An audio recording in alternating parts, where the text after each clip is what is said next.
Trindade Mendes de Souza. E quem é a Nájila Trindade Mendes de Souza? Uma pessoa comum, que trabalha, estuda, sou modelo, estudante de design de interiores, que gosta de esporte, que treina, dança, sou filha, mãe, pessoa comum. Vamos começar com duas perguntas essenciais. Você foi de fato vítima de estupro por parte do jogador Neymar ou foi uma relação sexual consentida? Fui vítima de estupro. Você foi vítima de estupro ou foi apenas uma agressão? Agressão juntamente com estupro. Você reafirma que foi vítima de estupro. Fui. Mas por que então seu primeiro advogado diz que você relatou a ele ter sido vítima de uma agressão, não de um estupro? Primeiro que ele não estava acreditando totalmente em mim. E eu senti preconceito da parte dele. Porque ele disse pra mim que... você vai ter que cortar a unha, a gente vai ter que levar isso pra frente, mas você... Então, o que deu a entender que você foi estuprada, você não foi estuprada, você deu porque você quis, você fez porque você quis. Então, eu não vou eu vou isentar essa parte, eu não vou colocar essa parte. Vou falar agressão porque eu tenho as provas, você me mostrou as provas da agressão, que foram as fotografias. E eu acho que ele só acreditou em mim porque ele viu a foto que o próprio Neymar mandou pra mim. Minha foto machucada. Como é que você conheceu o Neymar, Nájila? Através de uma rede social. Qual foi a rede social? Instagram. Como é que foram as conversas? Como é que você as escreve? Normal, eu mandei uma imagem pra ele, não era foto nude meu, era um texto. E ele respondeu e a gente começou a trocar mensagens. E depois de um tempo ele pediu o meu WhatsApp e eu passei. O próprio Neymar divulgou alguns trechos onde aparecem conversas de cunho sexual. Quando é que essas conversas começaram? Naquele momento. Do WhatsApp. E você tinha ciência de que uma relação sexual poderia acontecer? Sim, era o meu intuito era esse. Era o seu intuito? O meu intuito era ter uma relação sexual com ele. Desde quando você passou a pensar dessa forma? Quando eu comecei a falar com ele. Em que situação você viajou para Paris para encontrar o Neymar? Não, Quem é que pagou a passagem? Ele. Ele pagou. E as suas despesas, quem pagou? Ele, do hotel. Isso ficou claro desde o início? Não, a gente conversou, eu conversei com ele como uma pessoa comum. Eu queria, era um intuito sexual, era um desejo meu. Acho que ficou até claro para ele isso. E ele perguntou quando eu poderia ir e eu disse, no momento eu não posso, questões financeiras, eu não podia ir. E também questão da minha agenda, do meu trabalho, enfim. E daí ele me sugeriu, tá, mas eu posso resolver isso. E aí eu fui com a passagem. Você levou dinheiro seu também? Levei. Ou seja, você viajou para Paris com que expectativa, Nájila? De ficar com ele, de encontrar com ele. Isso De incluía realizar uma um possível... desejo meu. Isso incluía uma possível relação sexual? Obviamente. Você pensava nisso? Sim, Estava preparada para isso? estava. Era algo já consentido, consensual entre vocês? Era. Quando você chega a Paris, o que acontece? Eu vou pro hotel, ele me manda mensagem falando que ia para uma festa e que ia passar lá antes para me dar um beijo, para me cumprimentar antes de ir nessa festa. E a partir disso, o que acontece? Eu tinha um desejo de ficar com o Neymar. E quando eu chego lá, tava tudo bem, tava tudo legal as mensagens. Uhul, eu ia conseguir, entendeu? Só que quando eu cheguei lá, ele estava agressivo, totalmente diferente daquele cara que eu conheci nas mensagens. Até aí, tudo bem. Como eu tinha muita vontade de ficar com ele, falei, ok, vou tentar manejar aqui. E a gente começou a trocar carícias, começou a ficar, a se beijar. E daí ele me despiu. Eu não Até achei... então foi tudo consensual? Foi. Até aí tudo bem. Sim. Só que depois ele começou a me bater. E eu falei assim, nos primeiros, ok, tava tudo certo. Só que depois começou a me machucar muito. E eu falei, para. Você falou isso de forma clara? Falei, para, está doendo. E ele falou, desculpa, linda. Ok, continuamos. Deitados na cama, rolando e tal. Eu falei, você trouxe preservativo? Porque eu não tenho. E ele disse, não.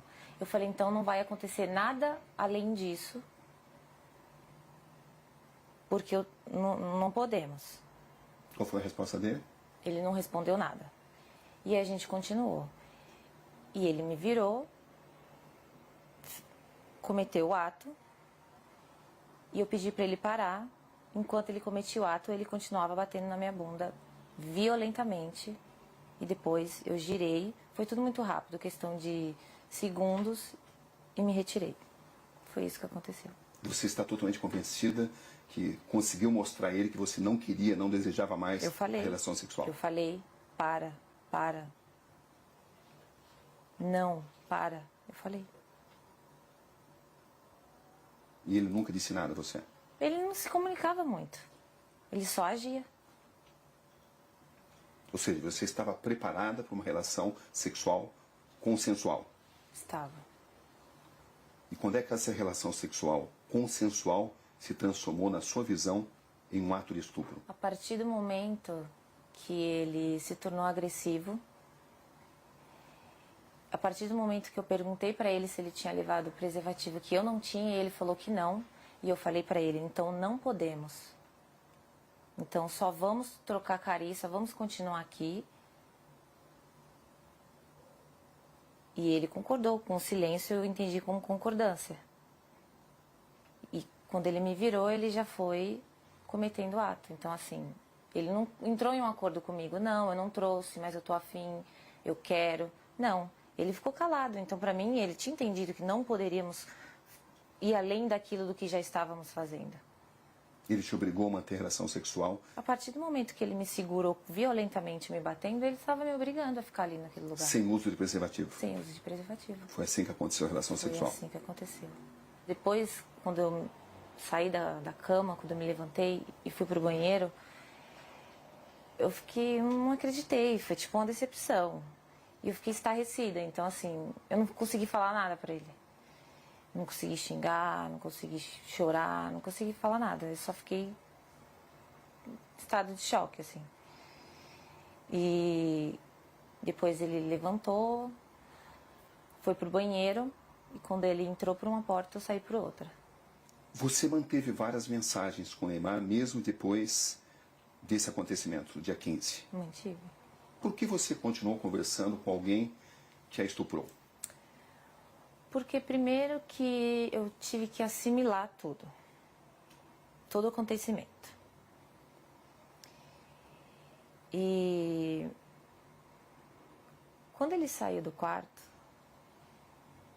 e eu comecei a entender tudo o que tinha acontecido comigo, e como ele foi estúpido, como ele foi ruim, como ele me violou e me violentou, eu quis fazer justiça.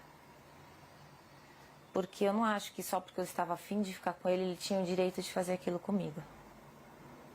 Então, no primeiro momento, eu não consegui reagir devido aos traumas. E depois eu sabia que se eu não falasse com ele normalmente, fingindo que eu não tinha entendido o que aconteceu, ele não iria mais falar comigo. Eu não teria como provar o que ele fez comigo. O pai do Neymar relata que sofreu uma tentativa de extorsão. Da minha parte, não. Você ficou sabendo disso? Fiquei. Que os seus primeiros advogados tentaram extorquí-lo. Você ficou sabendo disso? Fiquei. E eu comecei a desconfiar disso no momento que ele não deixava dar queixa. Você foi à polícia contra a vontade dos seus advogados? Foi. Inclusive, porque eu tomei essa decisão, ele decidiu abandonar o caso.